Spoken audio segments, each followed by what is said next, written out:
Genesio avec la tête de Brendan Chardonnay en deux temps.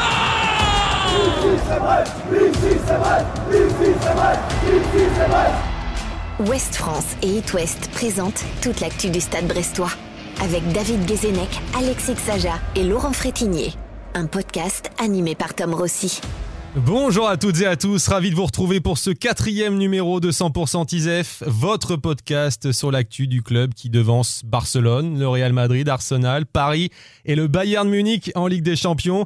Votre podcast sur le Stade brestois qui brille dans la plus belle des compétitions. Votre podcast avec les fines analyses de celui qui doit encore se frotter les yeux en voyant ce classement européen bien loin de l'époque Quentin Bernard, Édouard Butin. Salut David Guézenec. Bonjour Tom. Ce podcast, c'est aussi l'occasion de réussir tous vos paris grâce à celui qui avait vu avant tout le monde le match nul 1 partout contre Leverkusen. Salut Laurent Frétinier. Salut Tom, bonjour à tous. Et oui, il faut parfois avoir un peu de nez, mais c'est surtout de la chance, je crois. La chance, ouais, et puis t'avais raté tes paris précédents, donc t'as tenté le tout pour le tout. Et puis ce podcast vous fait aussi voyager à travers l'Europe avec notre globe-trotteur qui prend la route de Prague. Salut Alexis Saja. Salut Tom, salut à tous. Bon, pour l'instant, je suis encore en France. Je décolle que cet après-midi. Allez, au menu, la défaite face à Nice, donc la 3e avant un match de Ligue des Champions. On retient quoi? La première période inquiétante ou la deuxième et cette réaction rassurante? On se demandera si les Brestois brillants en semaine ne sont pas scrutés, étudiés comme jamais par leurs adversaires du week-end. On fera un focus sur Doumbia et Sima. L'un déçoit, l'autre blessé ne joue pas. Et puis le Sparta Prague, ça vaut quoi? Avec tout ça, on saura tout et on pronostiquera. 100% ISEF, épisode 4, avant le combat des Pirates contre les Spartes. C'est parti.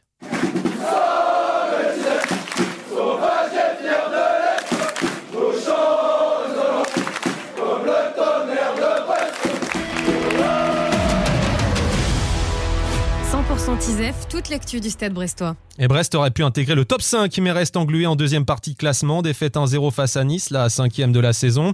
Que retenez-vous de ce match? La première période inquiétante, la deuxième plus rassurante, ou tout simplement cette nouvelle piqûre de rappel avant un match de Ligue des Champions comme à Auxerre? On vous a posé la question sur Facebook et Instagram, chers auditeurs. Sur plus de 200 votants, 58% retiennent cette nouvelle piqûre de rappel, 25% la deuxième période et 17% la première. Vous n'êtes a priori pas trop inquiets. En revanche, Luc Calvez et Patrick Ménessier, par exemple, rappellent que ça pousse derrière. Selon eux, il faudra prendre le large sur la zone rouge pour ne pas trop ramer. Brest compte 3 points, en effet, sur Saint-Étienne barragiste. Mais si on va essayer doucement d'analyser cette défaite chronologiquement, d'abord, cette première période, on peut dire cata, David. Ben oui, cata, et puis surtout, il ne faut pas oublier que Nice fait une très bonne première période. Ils jouaient beaucoup entre les lignes, ils ont perturbé énormément Brest de cette manière-là. C'est toujours un jeu de vases communicants. Hein. Si Brest a été cata, c'est que Nice a aussi été très bon durant cette première période. Alexis? Ouais, et ce qui est paradoxal, c'est qu'ils avaient vraiment bien démarré le match. Le match aurait pu d'ailleurs tourner sur l'énorme casque à Pierre Lesmelou en tout début de match quand il a un ballon dans la surface. Et en fait, il prend peut-être un peu trop son temps pour essayer de placer le ballon. Et derrière, ouais, les Niçois ont pris petit à petit le dessus. Mais ouais, comme dit David, c'est vraiment Nice qui a très très bien joué aussi, qui a très bien joué le coup et qui faisait peur aussi avec son trio d'attaque là qui allait très vite. Et je pense que du coup, les Brestois étaient un peu bas et redoutaient cette vitesse-là.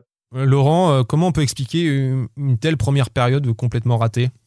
Éric Roy et les joueurs ont dit qu'ils avaient été inexistants en première mi-temps. Et moi, je suis d'accord avec David et Alexis que c'est vrai que Nice a été très bon. Alors, de toute façon, ils disent tout le temps qu'un match de foot, c'est un rapport de force. Là, dans le rapport de force, c'est Nice qui l'emportait en première mi-temps.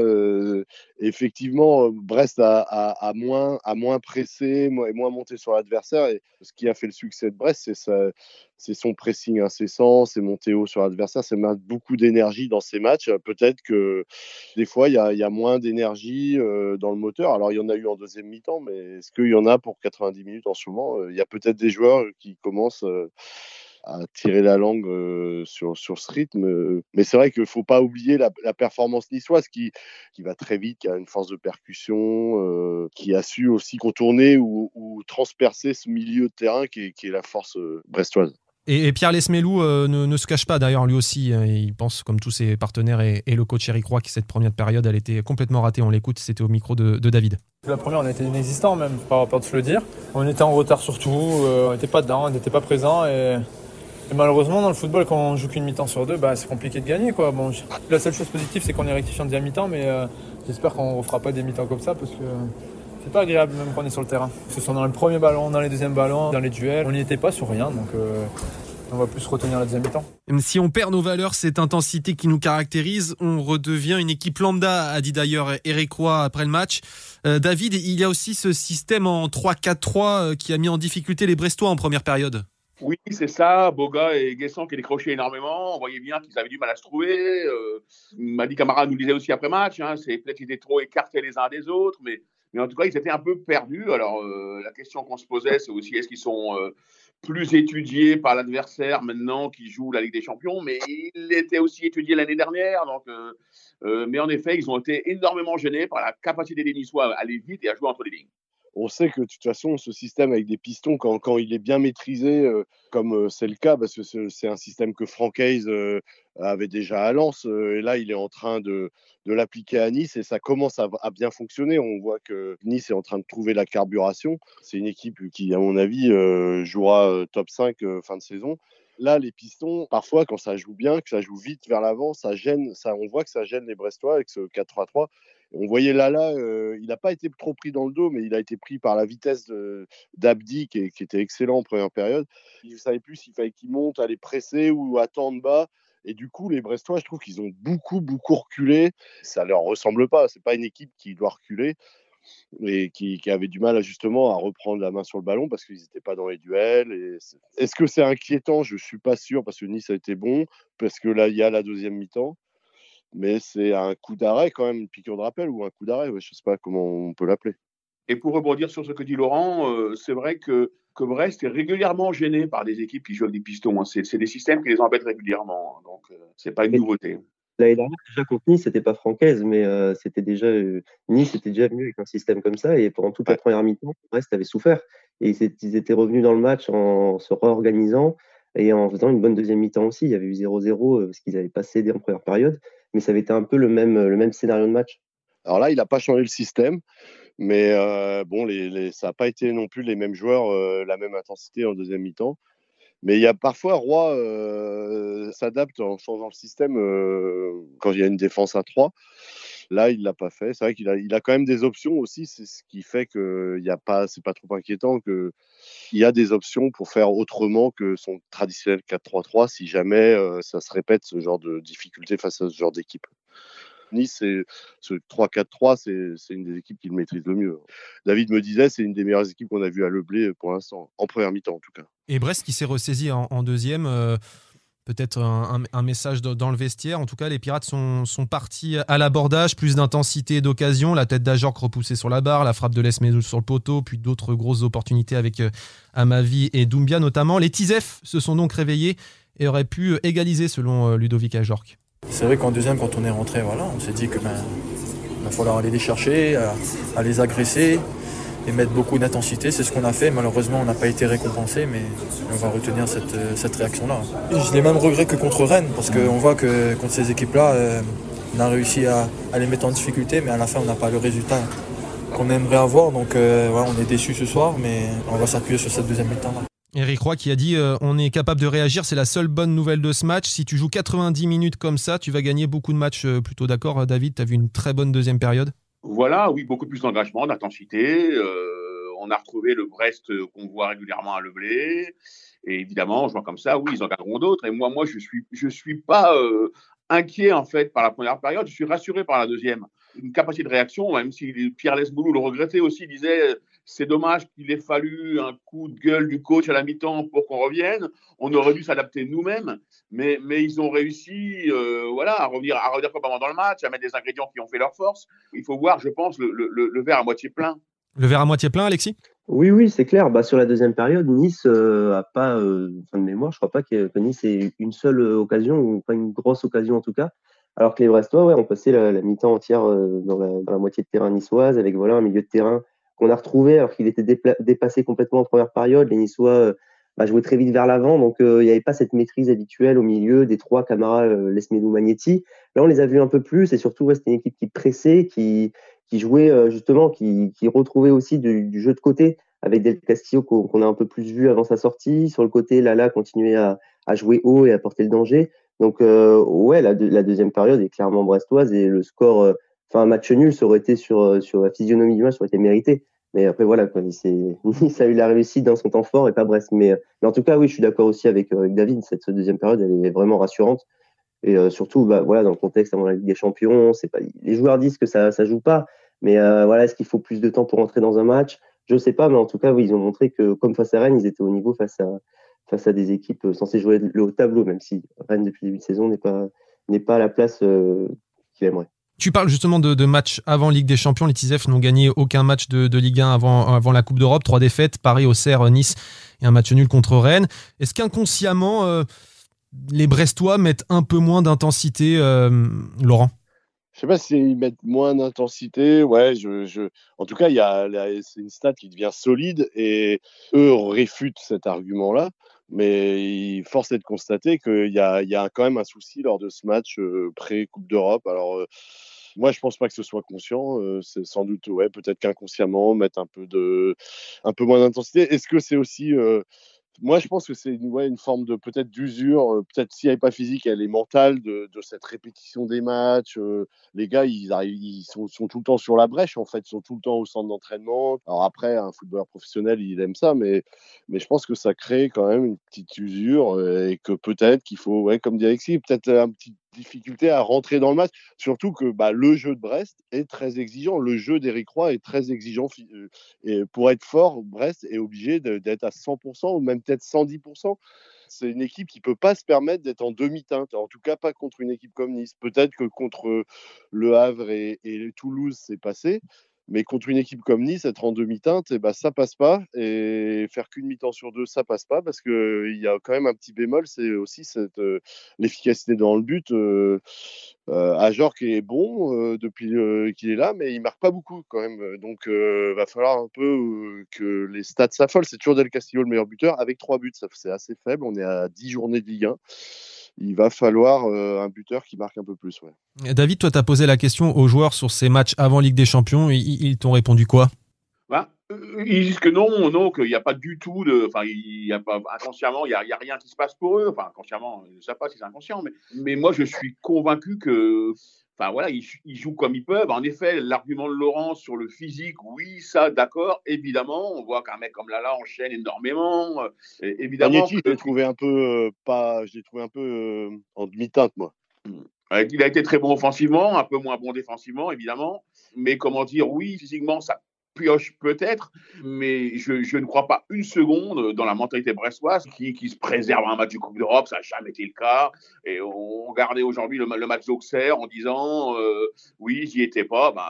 Regardons Rennes, qui n'était pas non plus. C'est juste que peut-être qu'Auxerre, il était très bien, quoi. Voilà. Donc, comme Nice, il était très bien en première mi-temps. Messieurs, on peut aussi saluer le travail de préparation des Niçois. Franck Hez a bien étudié les Brestois, ça s'est vu. Maintenant que les Pirates prennent la lumière et surprennent l'Europe, est-ce qu'ils ne sont pas encore plus pris au sérieux qu'avant, Alexis? Si, certainement. Après, c'est déjà une problématique qui existait depuis la saison dernière. David le disait tout à l'heure.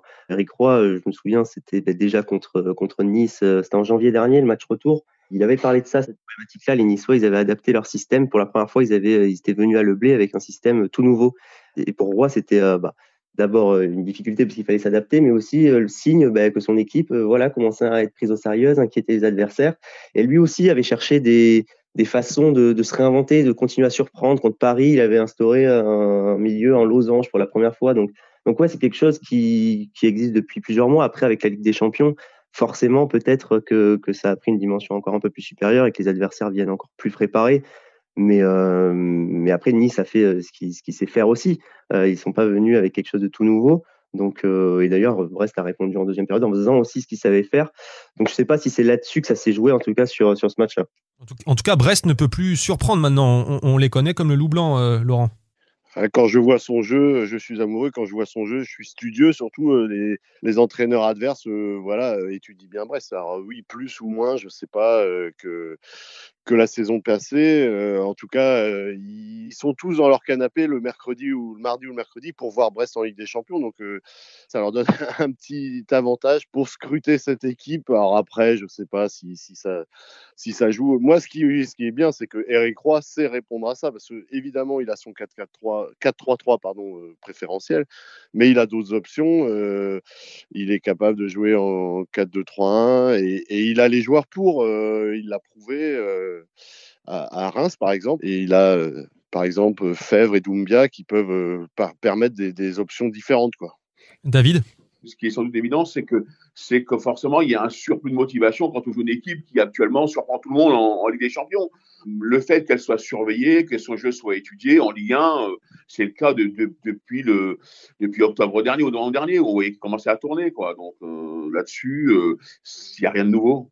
Bon, après la prestation collective, focus sur 2 pirates offensifs, mais plus décisifs.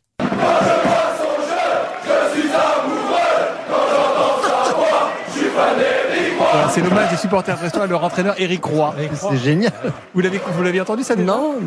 Mais écoutez, quand une chanson va dans la rue comme ça, ou on met des nouvelles paroles dessus, c'est qu'elle est rentrée dans le truc populaire. Donc c'est 100% TISEF, toute l'actu du Stade brestois. Bon, Danny Briand connaît désormais l'existence d'Éric Roy, messieurs, mais certainement pas de Kamari Doumbia, l'ancien Rémois d'Essois. C'est en tout cas ton sentiment à toi, David. Tu attends plus du Malien qui a joué 20 minutes face à Nice samedi. Voilà, c'est un joueur. Bon, il est jeune, Kamori, il a 21 ans. Faut sans doute lui laisser un petit peu de temps. En plus, c'était le chouchou l'année dernière. Évidemment, on rappellera son quadruplé contre Lorient fantastique. Mais cette saison, il peine. Alors, Éric Roy a donné des explications. Il a été blessé en fin de saison dernière à la cheville. Il a été aussi écarté de la préparation à Reims parce qu'il était en instance de transfert. Donc, il est en retard physiquement, en retard dans sa préparation. Mais en effet, il n'influe que très peu sur le jeu. Quand Brest est en situation défensive, c'est plus compliqué. Et c'est quelqu'un qui est normalement à même de jouer entre les lignes, de jouer dans les petits espaces.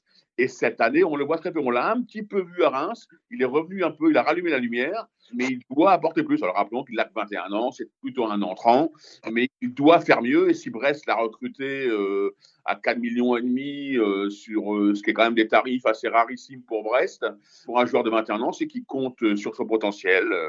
À lui maintenant de hausser le curseur. Il en est capable, mais en effet, pour le moment, c'est pas ce qu'on attend de lui, quoi. Et Doumbia qui aurait pu égaliser d'ailleurs samedi après son entrée en jeu, Alexis. Ouais, bah après Doumbia, offensivement, on sait qu'il peut justement faire mal en fin de match, comme ça quand il rentre. L'année dernière, il rentrait beaucoup en fin de match pour jouer, comme disait David, entre les lignes, pour se déplacer. Enfin, dans son déplacement, il est dangereux, il est capable aussi de prendre sa chance de loin. Mais ouais, cette année, c'est plus compliqué, mais oui, je pense qu'il paye son été, puisqu'il a eu une préparation tronquée, il est arrivé très tard à Brest. Est-ce qu'il se demandait s'il n'allait pas rester à Reims ou aller ailleurs? Parce qu'est-ce que Brest était l'option prioritaire aussi pour lui? Je ne sais pas, mais en tout cas, il est arrivé très tard et l'équipe a commencé à jouer sans lui. Et l'année dernière, après, au début, il était aussi une solution en cours de match et il s'était un peu plus installé dans la rotation dans la deuxième partie de saison, surtout après son quadruplé à Lorient. Donc peut-être qu'il faut attendre aussi une montée en puissance dans les semaines à venir, mais oui, pour l'instant c'est un peu décevant, mais pas si surprenant que ça vu son été. Oui, en tout cas, Éric Roy, quand les gros matchs arrivent, c'est-à-dire les matchs de Ligue des Champions, Doumbia n'est pas titulaire, il entre en cours de jeu, mais il n'est pas titulaire. Laurent, ton regard sur Kamori Doumbia? Comme disait David, moi je trouve que ça fait un peu cher pour un joueur entrant et qui en plus ne satisfait pas. Donc il y a 10 journées de Ligue 1 de passées, on approche du tiers du championnat, on sera à la moitié du parcours en Ligue des Champions. Il va falloir que Kamori justifie l'investissement et la confiance placée en lui. Alors ok, on pouvait être patient jusqu'à là, mais maintenant je pense que la patience a ses limites.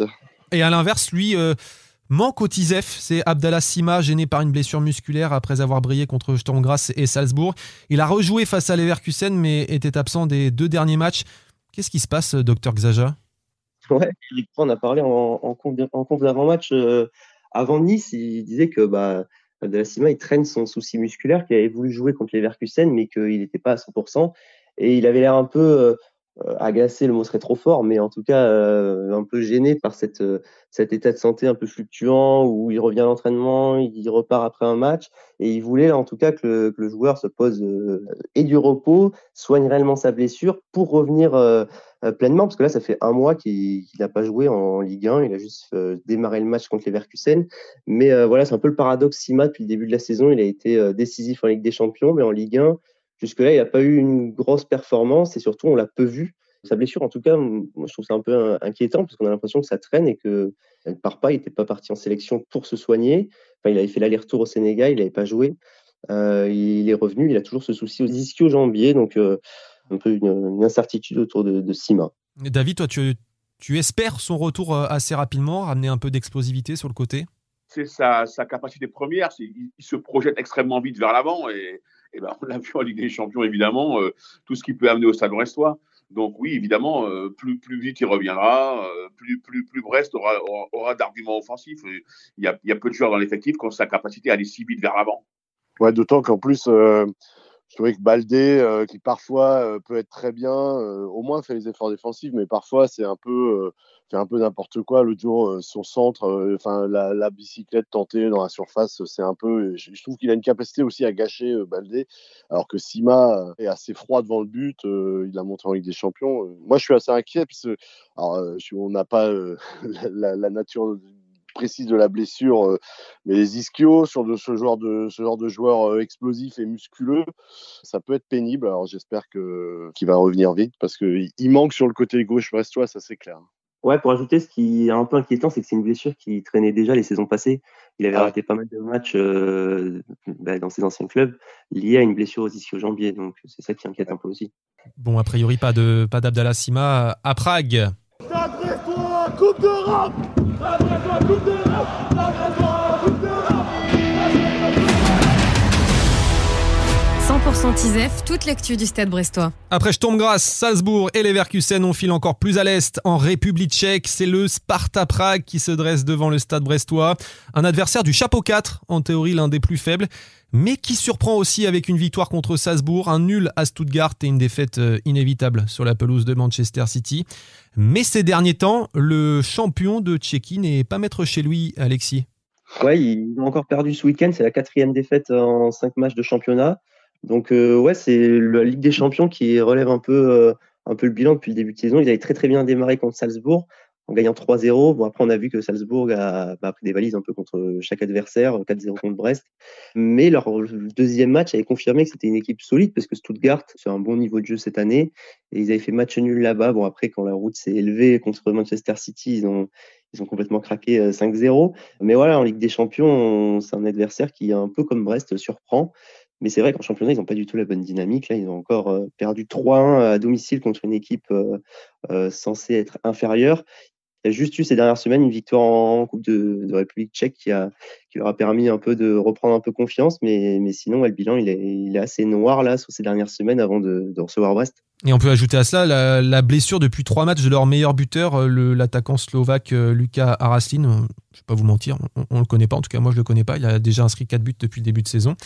C'est un ancien joueur de Sassuolo, donc en Italie. C'est un argument supplémentaire pour se dire que ça peut le faire à Prague, Laurent ? Alors, ouais, moi, je vois bien quand même nos Brestois.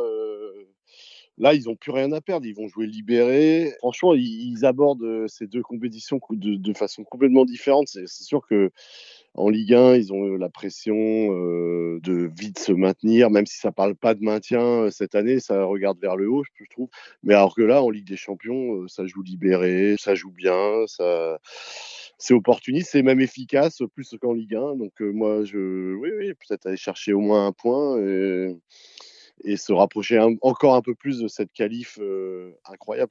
Je vous indique malgré tout qu'en termes d'expérience européenne, de toute façon, on est obligé de faire mieux que le Stade Brestois. Quart de finale de Conference League en 2022 pour le Sparta Prague, quart de finale de Ligue Europa en 2016. Vrai vécu européen pour ce club. Est-ce que ça peut faire la différence ? Attention aussi à l'excès de confiance, David ? Oui, alors moi, le vécu, on regarde plutôt l'équipe du moment. Et pour ne rien vous cacher, je n'ai pas suivi le Sparta Prague cette saison. Mais non. Donc, je ne peux pas vous dire. L'année dernière, j'ai suivi les statistiques. J'ai vu, en effet, qu'avec des champions, il y a eu du bon contre Salzbourg, mais comme d'autres. Pas d'excès de confiance, toi qui as vu les joueurs ce week-end ? Enfin, Brest, excès de confiance avec des champions, j'y crois quand même peu, quoi. Oui. Voilà. Et face à cela, face à Prague, comment jouer ? Est-ce que Éric Roy va un peu faire tourner Alexis Xhaka ? Comment tu sens ça ? Après avoir fait tourner contre Reims, il a aligné quand même une équipe assez type, même si c'est difficile cette saison de sortir un 11 type vu le turnover. J'ai plus l'impression qu'il va essayer de partir en Ligue des Champions avec des joueurs qui ont eu l'habitude de cette compétition, enfin depuis le début de saison. Donc je le vois mal faire un gros turnover comme parfois en championnat.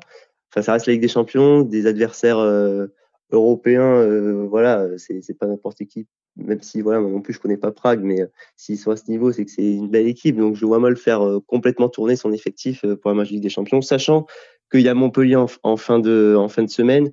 C'est un match qu'il faut pas prendre à la légère non plus, mais il y a peut-être plus moyen de faire tourner contre le dernier du championnat que contre une équipe de Ligue des Champions. Laurent, comment tu le sens le 11 de départ? Il y aura les tauliers, Les Melou, Del Castillo, Ajorc maintenant qui est titulaire régulièrement. Ouais, je pense. Il a parlé, les seules indications qu'il a données après le match, c'est que on l'interrogeait sur l'absence de Brendan Chardonnay. Alors, il avait dit que le Cardinal méritait sa titularisation par rapport à ce qu'il lui montrait à l'entraînement, et puis que aussi pour ses qualités de vitesse par rapport aux Niçois.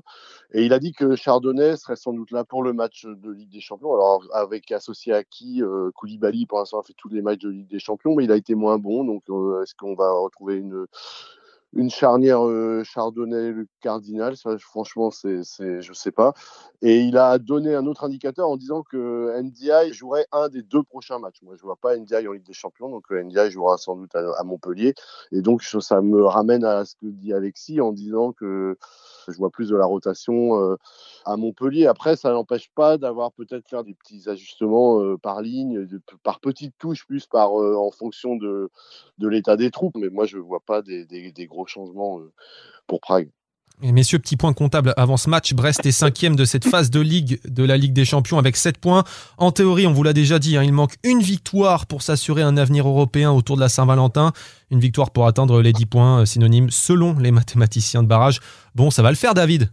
Oui, ça va le faire. Pas d'excès de confiance. Le Sparta Prague a quelques soucis en championnat. 2-1 pour Brest. Et voilà, les 3 points sont pris. Et donc, on aura un avenir européen en février. Pas de Saint-Valentin pour vous, messieurs, avec un barrage a priori, Laurent. Oui, alors moi, en plus, je pense que ça sera à moins de 10 points, vu que les gros, à part quelques 3 Anglais, ne tournent pas à plein régime. Je pense qu'il faudra un petit peu moins. Après, je suis pas mathématicien, on verra bien. Mais pour ce qui est de nos Brestois, moi, je vois plutôt un match nul ramené d'Europe centrale, même si on a quand même notre chat blanc, Alexis, qui part dans ces lointaines contrées et qui est capable de nous ramener 3 points. Donc, mais je vais rester sur mon match nul pour les pronos. Et oui, Alexis qui était à Salzbourg, qui nous a ramené un festival de buts. Alexis, tu nous en ramènes un autre? J'espère, si ça tenait qu'à moi. Ouais, une belle victoire comme à Salzbourg, du spectacle, et ça serait parfait. Mais moi, je vois bien une victoire brestoise, et en tout cas avec 10 points. Ouais, a priori, ça serait fait, ou en tout cas en très très très très très bonne voie pour se qualifier pour les barrages. Donc je me dis, c'est peut-être la dernière marche à franchir avant de jouer un peu pour le plaisir contre les Cador, Barcelone, Real Madrid. Donc s'il y a une victoire encore à prendre, c'est maintenant là. Et comme ça, on ira faire tourner à Barcelone et en recevant le Real à Guingamp. Moi, je vois aussi une victoire peut-être un peu plus courte qu'à Salzbourg, mais dans tous les cas, ça veut dire qu'on aura un mois de février européen. On vous a demandé à vous, chers auditeurs, sur nos pages Facebook et Instagram. Vous êtes une large majorité, comme nous, à voir les Tisef gagner, comme l'Astom qui pronostique une victoire 3-2 dans un match d'anthologie pour la qualif. On est plutôt pour. À l'inverse, nos amis d'ici c'est Brest 2010 mettent en garde, ça sent le match piège. Il ne faut pas prendre Prague de haut, nous dit Bruno Cantel. Michael Cyr anticipe une défaite 3-0. Yves Lefebvre voit un match nul grâce à une bonne défense. Merci à vous 3, messieurs. Verdict donc pour ce match mercredi aux alentours de 23h. On croise les doigts. D'ici là, abonnez-vous sur votre plateforme d'écoute. N'hésitez pas à nous suivre sur Facebook et Instagram, @TizefPodcast. Alexis publiera quelques vidéos du parquage brestois qui sera plein à craquer à Prague mercredi. Prochain épisode le lundi 25 novembre à la veille du déplacement à Barcelone. Bonne semaine!